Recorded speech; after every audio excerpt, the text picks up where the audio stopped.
하나님 아버지 감사합니다. 아버지께서 세상을 창조하시고 운행하시며 생명을 주셨음에 그 기반 위에 삶을 살아갑니다. 주님께서 한 명 한 명 지명하여 부르신 안디옥 교회 청년들이 기쁜 예배의 자리로 나와왔습니다. 오늘 예배 속에 더욱 아버지와 가까워지길 소망합니다. 아멘. 독생자 예수 그리스도의 십자가 지심을 바라보며 한 주간의 죄를 회개합니다. 성령 하나님께서 내주하시는 거룩한 성전인 우리의 몸을 거룩하게 하지 못하였음을 회개합니다. 주님의 뜻과 다른 삶을 살고 다른 마음을 품었음을 회개합니다. 끝까지 저희를 포기치 마시고 부활하신 주의 길로 인도하여 주시옵소서. 아멘. 저희 청년부가 주님 안에서 서로 사랑하고 하나 되게 하시고 교회가 되게 하시며 세상이 아파하는 청년들에게 주의 빛을 전하는 주의 아름다운 군사가 되도록 인도하여 주세요. 아멘. 오늘 주의 말씀 전하시는 박철환 전도사님께 주께서 맡기신 양들을 살찌울 바른 말씀 전할 수 있도록 능력 주시옵고 주의 길을 감에 있어 방향을 잃지 않게 하시옵고 필요한 모든 것을 주께서 가장 잘 아시오니 주의 뜻대로 채워주시옵소서. 감사드리며 기쁠 때나 슬플 때나 화날 때나 어느 한순간에도 저희를 놓지 않으시고 함께 하시는 삼위일체 하나님을 고백하며 예수 그리스도의 이름으로 기도드립니다. 아멘.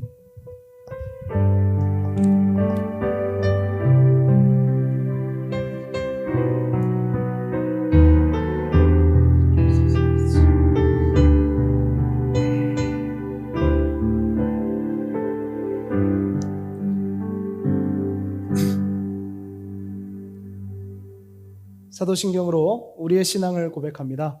시작.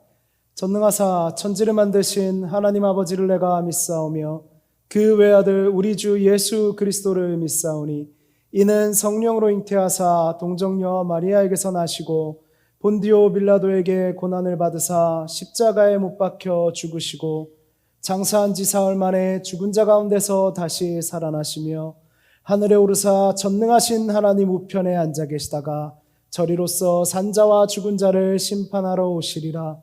성령을 믿사오며 거룩한 공회와 성도가 서로 교통하는 것과 죄를 사하여 주시는 것과 몸이 다시 사는 것과 영원히 사는 것을 믿사옵나이다. 아멘. 우리의 신앙 고백이었습니다. 2026년 3월 15일 안디옥 청년부 예배 설교를 시작할게요. 오늘 설교의 제목이에요. 예배란 무엇인가? 보이는 세계와 보이지 않는 세계의 연결입니다. 오늘 하나님께서 사랑하는 안디옥 청년들에게 주시는 말씀은 요한복음 4장 23에서 24절 말씀이에요. 요한복음 4장 23에서 24절 말씀입니다. 저와 여러분이 한 목소리로 같이 읽겠습니다. 시작. 아버지께 참되게 예배하는 자들은 영과 진리로 예배할 때가 오나니 곧 이때라. 아버지께서는 자기에게 이렇게 예배하는 자들을 찾으시느니라. 하나님은 영이시니 예배하는 자가 영과 진리로 예배할지니라. 아멘. 익숙한 본문이죠? 맞아요. 예수님이 사마리아 수가성 우물가의 여인과 대화를 하실 때 말씀하신 내용이에요. 참 그 여인 어렵게 살았죠. 힘들게 살았어요. 사람들이 편견을 가질만 하고 사람들의 눈길을 피할만 했습니다. 그런데 그 여인은 주님께 진정한 예배에 대해서 물었어요. 하나님이 자기를 구원하실 거라는 믿음이 있는 여인이었습니다. 기대가 있는 여인이었습니다. 예배를 향한 기대가 있는 사람들에게 주님은 반드시 응답하실 줄 믿습니다. 질문 하나 드릴게요. 여러분은 지금 여기서 무엇을 하고 계십니까? 네. 아마 여러분 대부분의 분들이 생각하겠죠? 전도사님, 우리 예배하고 있잖아요. 그런 엉뚱한 질문을 하시나요? 이렇게 생각했을 거예요. 맞는 말입니다. 저도 알고 있어요. 그렇다면 예배가 무엇입니까?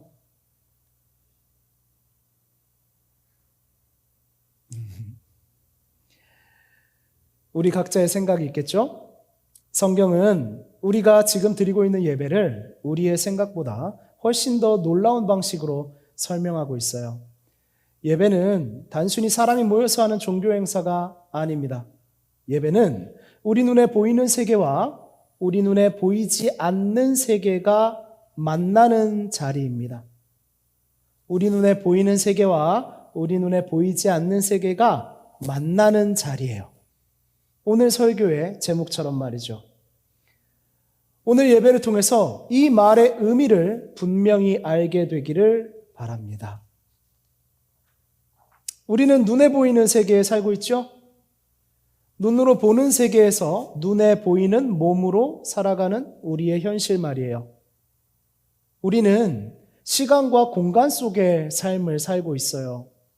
우리는 직장에 가고 일을 하고 예배당에 들어오고 미래를 준비하며 공부를 하기도 하고 또 우리 하은자매처럼 교육을 받기도 하죠. 또한 여러 사람과 인간관계를 맺으며 살아가요. 하지만 이것이 여러분의 삶의 전부일까요? 그 눈에 보이는 세계가 여러분의 인생의 전부일까요? 성경은 이렇게 우리에게 말씀하십니다. 이 세상에는 보이지 않는 세계가 분명히 있다고 말이에요. 히브리서는요, 이렇게 기록해요. 믿음은 바라는 것들의 실상이요, 보이지 않는 것들의 증거니. 아멘. 너무나 우리에게 익숙한 말씀이죠. 즉, 성경은 이렇게 말하고 있는 거예요. 우리가 보는 현실이 전부가 아니다. 그것이 전부라고 생각하고 살아가지 말아라. 라고 말하고 있어요. 여러분 다 핸드폰 있으시죠? 핸드폰 없는 분 없죠? 뭐 요즘 아이폰 몇 가지 나왔나요? 아까 청소년부에 물어보니까 17까지 나왔다고. 그래요? 아이폰이 처음 세상에 등장했을 때 그 놀라움을 제가 아직 잊지 못하고 있는데 벌써 17이 되었어요. 갤럭시는 몇 가지 나왔어요? 26이요? 갤럭시가 아이폰보다 늦게 나왔는데 26까지 나왔군요. 자, 여러분들 핸드폰 다 가지고 계시죠? 그렇죠? 지금 투지폰 쓰시거나 그런 분 없죠? 네, 좋습니다. 핸드폰을 사용하려면요, 우리 와이파이가 터지는 곳을 잘 찾아다녀요. 그래서 어디 가게 가면 여기 와이파이 비밀번호 뭐예요? 이렇게 물어보기도 합니다. 와이파이가 있어야 핸드폰이 제 기능을 하죠. 그런데요, 여러분 혹시 이 와이파이 보신 분 계십니까? 이 와이파이가 보이는 분 계시나요? 그렇다면 손을 들어주세요. 제가 특별히 대화를 하고 싶습니다. 와이파이가 보이시는 분? 다행이네요. 그런 놀라운 능력을 가지신 분이 여기 안 계세요. 네. 와이파이는 눈에 보이지 않죠. 그러나 눈에 보이지 않지만 와이파이와 연결되면 핸드폰에 메시지가 오고 영상이 재생되고 인터넷이 연결돼요. 와이파이는 보이지 않지만 실제로 존재하죠. 핸드폰을 한번 보세요. 여러분이 가지고 있는 핸드폰 말이죠. 그것이 뭐 어떤 제품이든 최신이든 아니든 간에 이 핸드폰에는 화면이 있고 카메라가 있고 안에는 메모리 칩과 각종 전자장치들이 있을 거예요. 이것은 분명히 눈에 보이는 물건입니다. 핸드폰은 눈에 보이는 물건이에요. 그런데 핸드폰을 눈에 보이는 장치로만 사용하는 사람이 있나요? 그럼 우리에게 최신 핸드폰은 의미가 없을 거예요. 아이폰은 17까지 나올 이유가 없었겠고 갤럭시는 26까지 만들 이유가 없었을 겁니다. 아니, 스마트폰이라는 의미 자체가 없죠. 핸드폰은요, 눈에 보이지 않는 세계와 연결이 되어야만 제 기능을 하는 것입니다. 수많은 정보를 받아들이고 수많은 정보를 누군가에게 줄 수 있죠. 누군가와 연락을 하고 서로를 이어지게 합니다. 수많은 재미난 영상을 보여주고 아름다운 음악을 들려주는 건 물론이지요.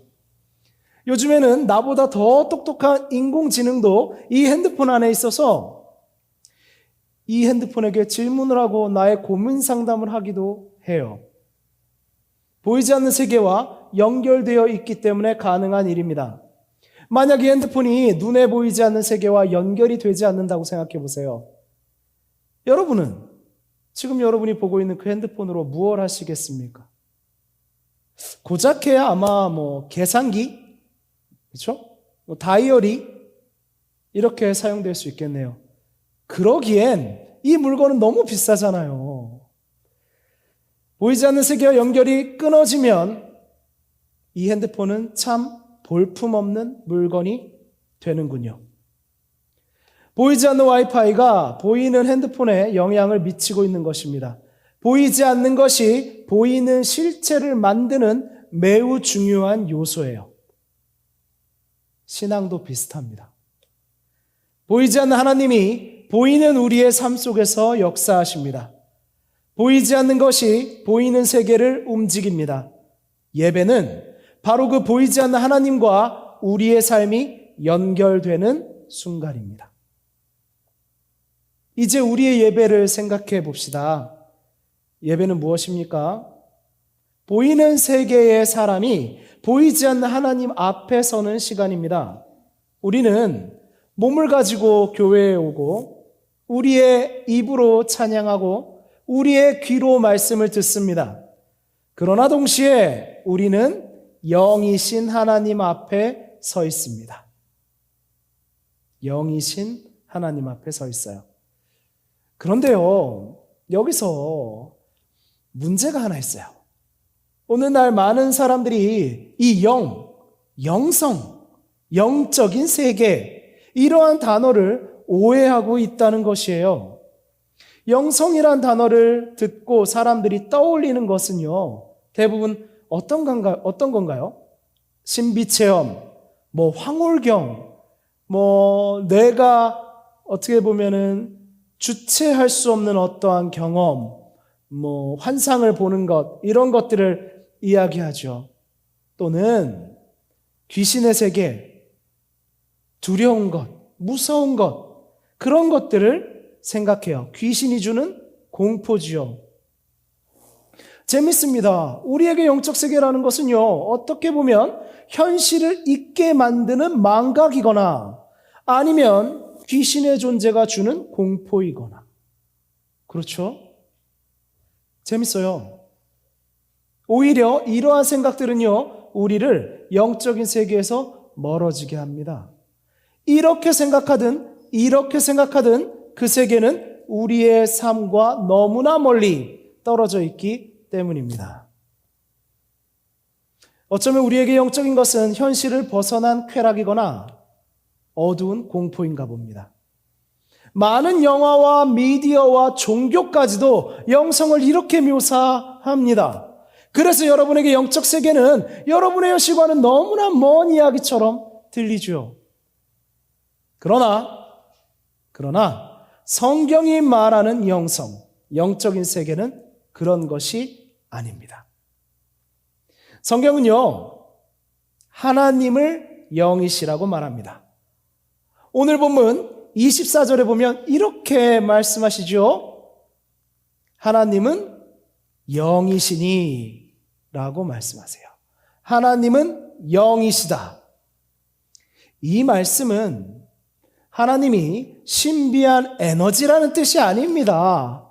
이 말씀은 하나님이 신비한 체험이라는 말이 아닙니다. 이 말씀은, 그렇죠? 하나님이 귀신일 리는 더더욱 없겠죠. 하나님이 영이시라는 의미는 어떤 뜻이냐면요, 하나님이 우리의 세계와는 멀리 떨어진 다른 세계에 계신 분이라는 의미가 아니고 하나님께서 이 물질 세계에 제한된 존재가 아니라는 것을 의미합니다. 그분의 존재 자체가 영이신 것이에요. 시간, 공간, 현실, 물리 법칙 등에 매여 있는 피조물인 우리와는 다른 분이신 거죠. 그분에게는 그러한 제약이 없습니다.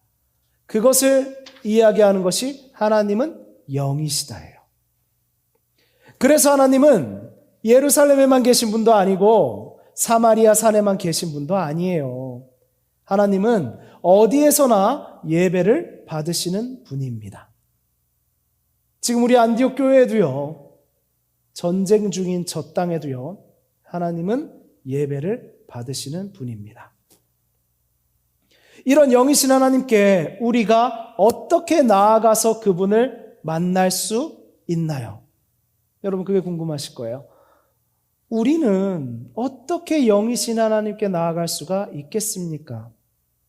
여러분, 우리는 영이 없습니까? 있어요. 하나님이 불어넣으신 그 생명의 숨길 영이 우리에게 있습니다. 그런데요, 우리의 영은 마치 버튼이 꺼진 것과 같아요. 그래서 우리는 우리가 육체만 가지고 있는 줄 알고 살아갑니다. 육체의 필요와 육체가 느끼는 감정을 나라고 믿으면서 살아가죠. 그래서 우리는 다시 우리가 영의 버튼을 켜야 합니다. 우리 스스로는 할 수 없죠. 그래서 하나님께 나아가는 거예요. 영이신 하나님을 만나는 겁니다. 그렇다면 우리가 영적인 존재라는 것을 알게 됩니다. 우리의 영성이 회복됩니다. 육체로만 살던 우리가 영적인 존재로 변화합니다. 자, 이제 그분을 만나러 가는 거예요. 어떻게요? 방법은 영과 진리로 드리는 예배입니다.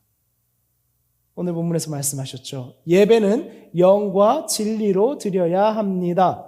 그렇다면 여러분은 또 저에게 질문하셔야 합니다. 그러면 전도사님, 영과 진리가 와이파이 비밀번호라면 그 비밀번호가 뭡니까? 영과 진리가 뭡니까? 라고 물으시겠죠. 성경에서 말하는 영과 진리는요, 영은 성령님의 역사를 말하는 거예요. 진리는 하나님의 말씀을 말하는 겁니다. 영은 성령의 역사를 말합니다. 진리는 하나님의 말씀을 말하는 거예요. 여기서 오해하시거나 다른 것으로 생각하시면 안 됩니다.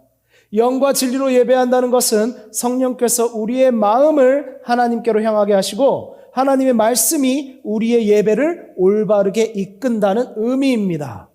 이 둘 중에 하나만 없어도 예배는 절름발이가 되어버려요. 즉, 함께 읽을까요? 시작. 참된 예배는 성령과 말씀 안에서 하나님께 나아가는 것입니다. 그래서 참된 예배는요, 감정 중심도 아니고 체험 중심도 아니고 성령과 말씀 중심입니다. 성령께서 말씀을 통해 우리를 하나님께로 이끄시는 예배가 참된 예배입니다.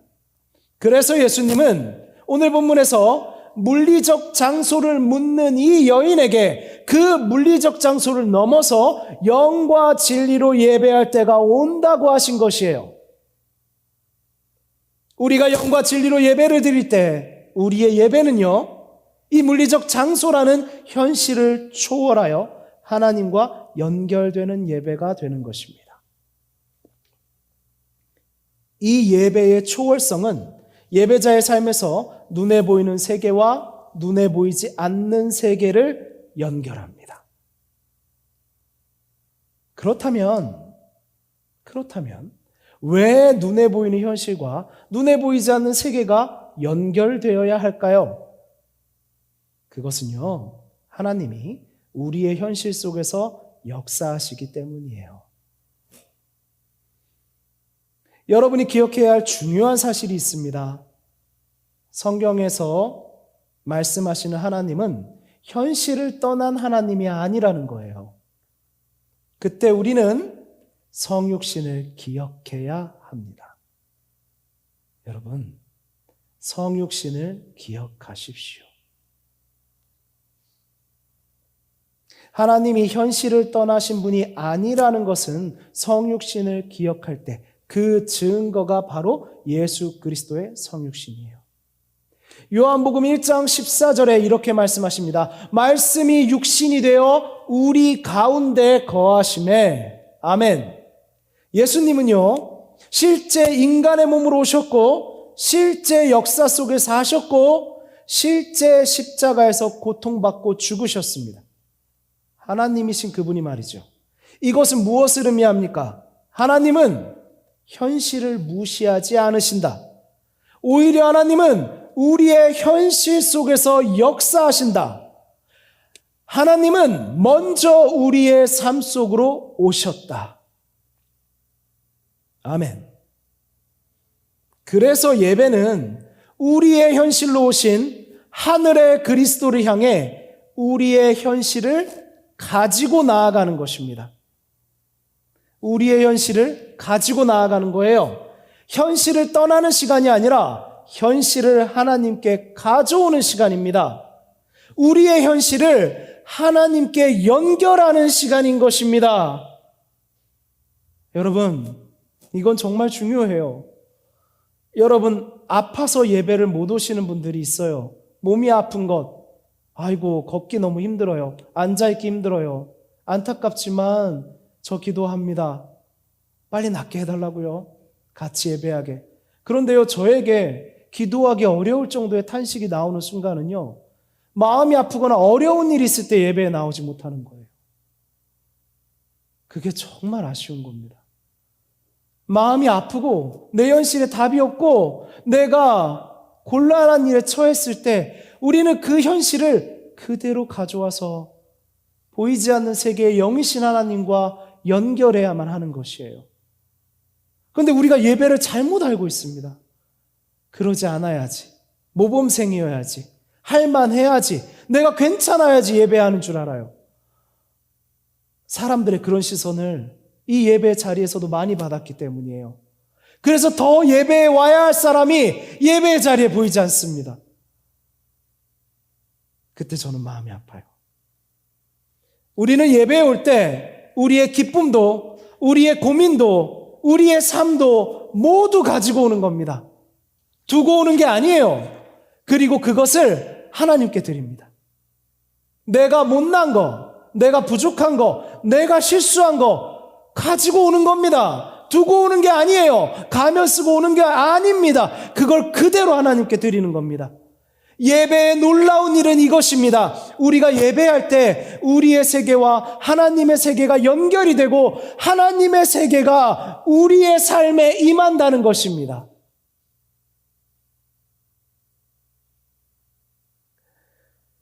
나 혼자서는 할 수 없는 일 앞에서 하나님의 세계가 내 삶에 임한다는 거예요.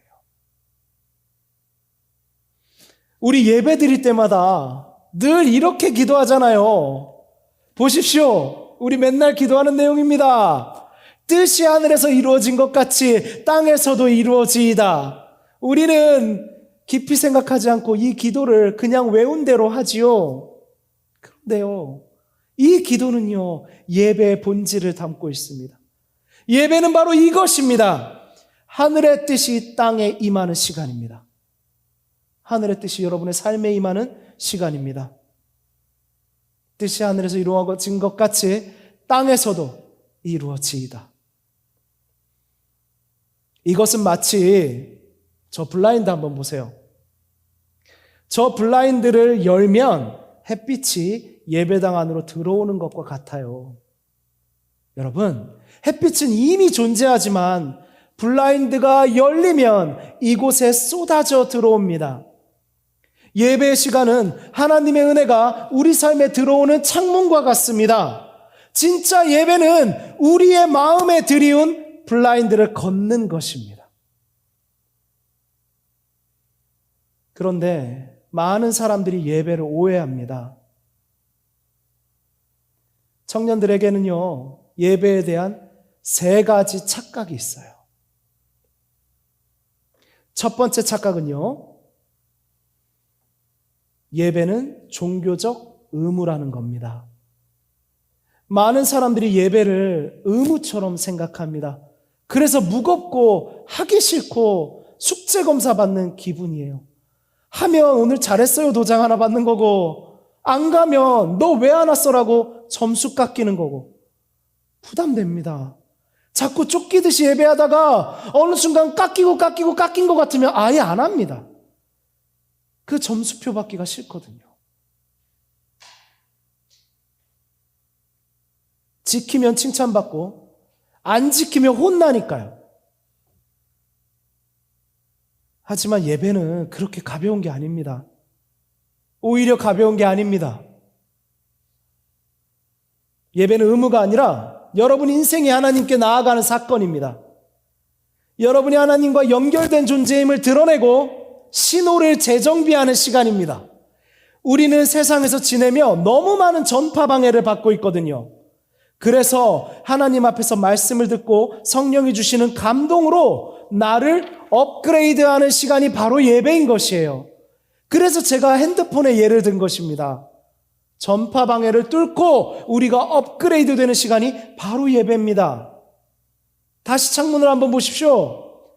블라인드가 계속 드리워져 있으면 햇빛은 분명하게 변함없이 저곳에 늘 있지만 그 따스함은 매우 미약할 수밖에 없잖아요. 이렇게 조명을 켜야만 하잖아요. 그래서 우리의 예배 자리에 나와서 늘 있는 그 태양에게로 블라인드를 걷는 거예요. 그때 햇빛이 쏟아져 들어오고 얼어붙었던 내 삶이 녹고 내가 따스해지는 겁니다. 두 번째 착각은 예배는 감정의 체험이다예요. 많은 사람들이 영성을 신비체험, 황홀경, 감정적인 경험이라고 생각합니다. 나의 이성이 끊어지는 거라고 생각합니다. 무아지경에 빠지는 거라고 생각합니다. 그러나 여러분의 현실과 분리된 영성은 다 거짓입니다. 제가 이 말에 책임질게요. 여러분의 현실과 분리된 영성은 거짓입니다. 여러분의 현실에 영향을 줄 수 없는 영성은 거짓입니다. 필요 없는 겁니다. 거짓 영성은 순간 여러분을 속일 수 있어요. 그러나 여러분을 기분 좋게도 할 수 있어요. 여러분을 뛰게도 할 수 있어요. 울게도 할 수 있어요. 변화별 일이 일어나요. 그러나 여러분이 현실로 돌아가는 순간 여러분을 더 나약한 존재로 만들어버립니다. 하지만 성경의 성령의 역사, 그 영성은 성령과 말씀의 진리 안에서 영이신 하나님께 나아가게 합니다. 진짜 영성은 여러분을 더 강한 존재로 만듭니다. 여러분은 더 강한 존재가 되기를 사모하십시오. 감정을 폭발시키면서 나약한 존재가 되려고 하지 마세요. 세 번째 착각입니다. 예배는 현실을 잊어버리는 시간이라는 거예요. 많은 사람들이 예배를 현실을 잠시 잊는 시간이라고 생각합니다. 그래서 교회에 오면 바깥에서 쓰던 말을 갑자기 안 써요. 바깥에서 입던 옷도 안 입어요. 바깥에서 짓는 표정도 안 지어요. 가면을 쓰고 다 옵니다. 세상에 있는 나를 버리고 옵니다. 잔뜩 가면을 쓰고 이 장소에 와요. 하나님이 가면 쓴 우리를 만나고 싶어 하십니까? 교회는 영적인 곳이고 세상은 현실적인 곳이라고 말합니다. 그래서 마치 여러분이 더러운 삶을 살고 있는 양 그것을 벗고 나오라고 말합니다. 성도들을 현실에서 멀어지게 하기도 합니다. 그래서 교회에서는 거룩하고 교회 밖에서는 다른 삶을 사는 사람들이 많은가 봅니다. 그렇다면 여러분들이 교회에 안 나오면 계속해서 더러운 사람인 양 사는 겁니다. 그렇게 평가받습니다. 교회에만 있고 교회 생각만 하고 그래야 한다고 말합니다. 그러나 성경은 그렇게 말하지 않습니다. 로마서 12장 1절 말씀입니다. 너희 몸을 하나님이 기뻐하시는 거룩한 산 제물로 드리라. 아멘. 여러분 다 아시는 말씀이죠? 너희 몸을 하나님이 기뻐하시는 거룩한 산 제물로 드리라. 여기서 중요한 단어가 있어요. 바로 몸입니다. 몸. 이 몸은요, 헬라어 원어로 소마라고 해요. 이 소마는 단순한 이 몸, 신체가 아니라 사람의 눈에 보이는 실제 삶 전체를 의미합니다.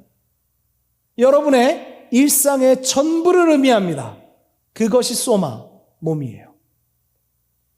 하나님은 우리의 일상, 우리의 직장, 우리의 인간관계, 우리의 경제적 상황, 우리가 지금 바라는 것들, 우리가 마음 아픈 것들, 세상을 살아가는 많은 고민들, 이 모든 삶을 소마로 예배로 받으십니다.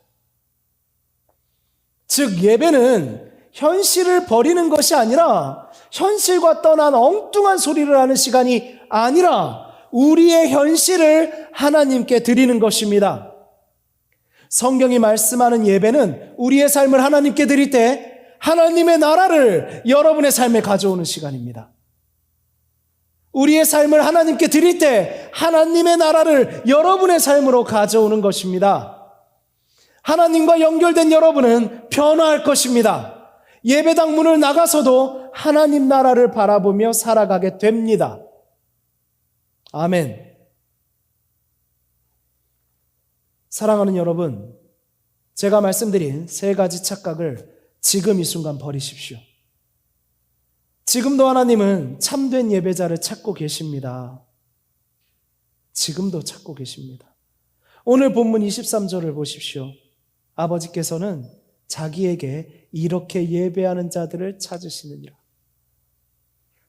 아버지께서는 자기에게 이렇게 예배하는 자들을 찾으시느니라. 놀랍죠? 하나님이 예배자를 찾으십니다. 하나님은 음악을 찾으시는 것이 아니라 분위기를 찾으시는 것이 아니라 주여 주여 소리를 지르는 자를 찾으시는 것이 아니라 큰 교회를 찾으시는 것이 아니라 잘나고 멀쩡하고 아무 문제 없는 사람을 찾으시는 것이 아니라 예배자를 찾으십니다. 영과 진리로 자기 삶을 가지고 나온 사람을 찾으십니다. 성령의 인도 하나님의 말씀으로 예배하는 참된 예배자를 지금도 찾으십니다. 사랑하는 청년 여러분, 예배는 단순한 종교 행사가 아닙니다. 예배는 보이는 세계와 보이지 않는 세계가 만나는 자리입니다. 우리는 우리의 몸을 가지고, 우리의 삶을 가지고, 우리의 현실을 가지고, 여러분의 부끄러운 모습 그대로 가지고, 자랑할 것 있다면 그것도 그대로 가지고 우리의 소마로 하나님 앞에 나옵니다. 그리고 그 자리에서 영이신 하나님을 만납니다. 영이신 하나님은 여러분을 평가하지 않으십니다. 여러분이 예배자로 나왔다면 여러분을 평가하지 않으십니다. 여러분, 지금 천장을 한번 보세요. 천장 한번 보십시오.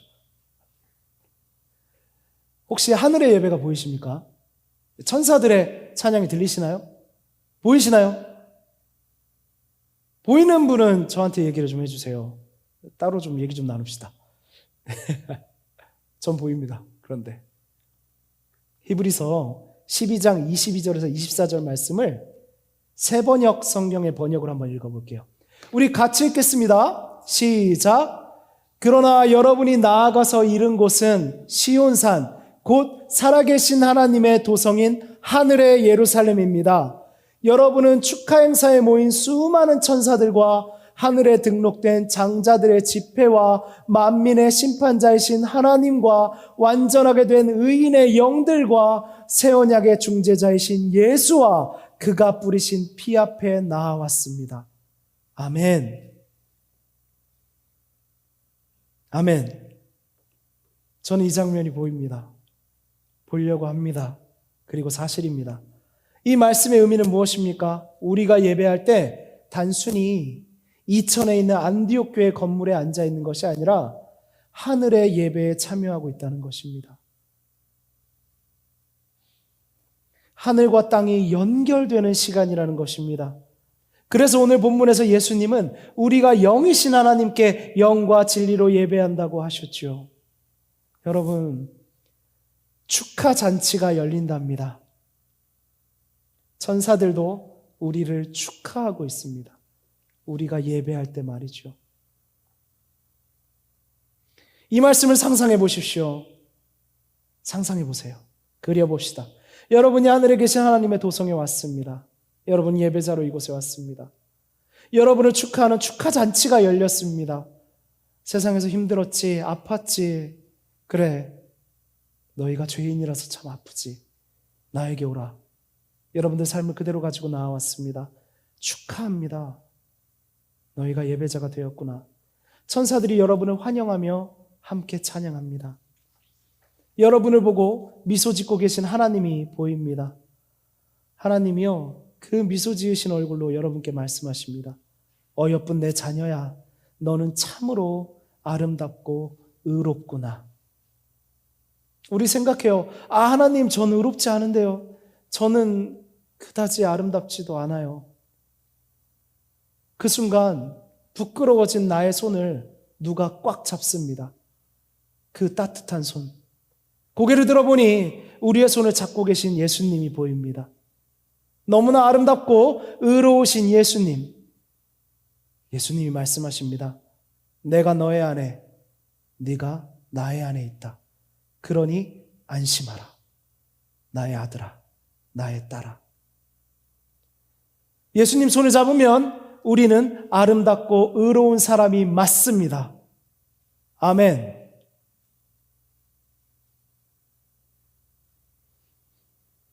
우리는 예배를 드리며 이렇게 생각합니다. 지금 나는 안디옥 교회 예배당에 앉아 있어.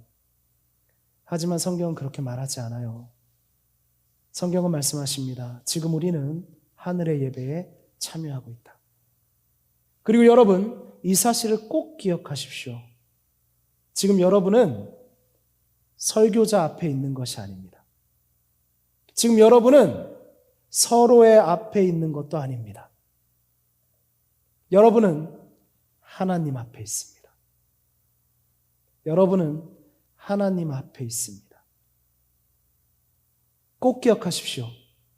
예배의 시간에 여러분은 하나님 앞에 있습니다. 지금 하나님이 이곳에 계십니다. 아멘입니까? 아멘. 이곳에 계십니다. 지금 여러분은 하나님 앞에 서 있다는 사실을 알고 예배하고 있습니까? 아니면 사람들 사이에 앉아 있다고 생각하며 예배하고 있습니까? 눈치를 보십니까? 예배하는 사람으로 보이려고 하십니까? 어떤 시선이 두렵나요? 그러지 마십시오. 여러분 하나님 앞에 있습니다. 하나님 이미 아십니다. 그리고 이미 용서하셨습니다. 그리고 이미 구원하셨습니다. 여러분이 지금 하나님 앞에 서 있다는 사실을 깨닫는 순간 우리의 예배는 완전히 달라질 것입니다. 하나님이 기뻐 받으시는 영과 진리로 드리는 예배가 될 것입니다. 우리 예배가 주는 유익을 누립시다. 여러분에게만 그냥 아무것도 주는 거 없이 이렇게 해라 저렇게 해라 하는 것 아닙니다. 예배가 주는 유익을 누리십시오. 사랑하는 청년 여러분, 예배는 의무가 아닙니다. 예배는 특권입니다. 우리를 창조하신 하나님, 우주를 다스리신 하나님, 그 모든 걸 만드신 하나님, 우리의 역사를 주관하시는 하나님께 우리가 나아갈 수 있습니다. 그 하나님의 나라가 우리 삶에 임할 수 있습니다. 히브리서 4장 16절은 이렇게 말하거든요.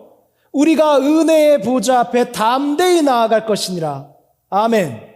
여러분, 이것이 얼마나 놀라운 은혜입니까? 우리는 죄인이지만 예수 그리스도의 십자가로 말미암아 하나님 앞에 나아갈 수 있는 특권을 얻었습니다. 그래서 예배는 의무가 아니라 숙제가 아니라 여러분이 가진 특권입니다. 예배자인 우리는 마치 하나님과 연결되어 모든 기능을 사용하는 핸드폰처럼 되는 것입니다. 수많은 정보를 받아들이고 수많은 정보를 누군가에게 줄 수 있습니다. 누군가와 소통을 하고 서로를 이어지게 합니다. 수많은 재미난 영상과 아름다운 음악 같은 삶이 우리의 현실에 펼쳐질 것입니다. 그것들은 거짓이 아니라 진실된 것들입니다.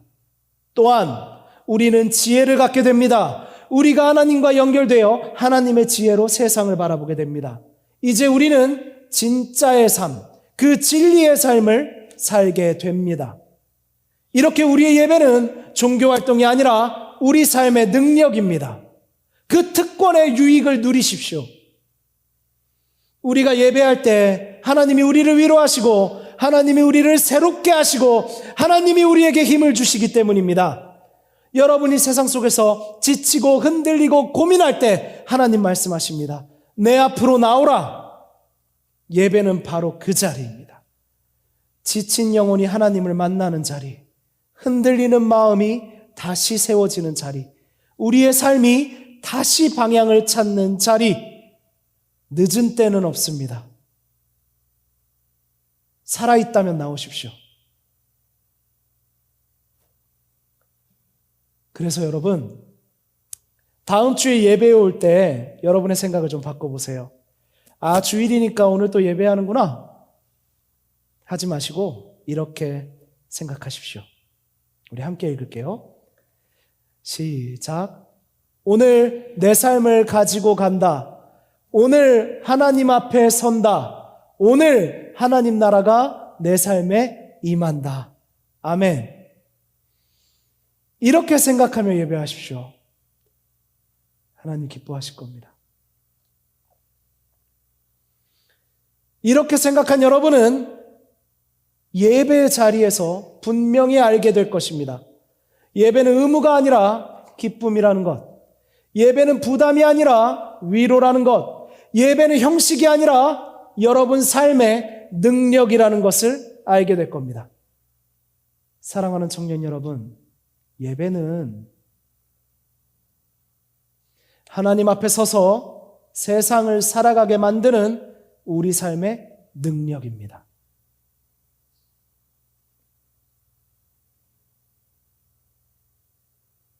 하나님은 오늘도 영과 진리로 예배하는 예배자를 찾고 계십니다. 그리고 저는 기도합니다. 이 자리에 있는 여러분이 그 참된 예배자가 되기를. 여러분의 삶 속에 보이지 않는 하나님의 은혜가 보이는 여러분의 삶 속에 흘러 넘치기를. 믿음은 바라는 것들의 실상이요 보지 못하는 것들의 증거라는 말씀이 여러분의 삶에서 이루어지기를. 아멘. 참된 예배자인 여러분, 예배당에서 만난 하나님과 세상에서 함께 살아가십시오. 주님의 이름으로 축복합니다. 아멘.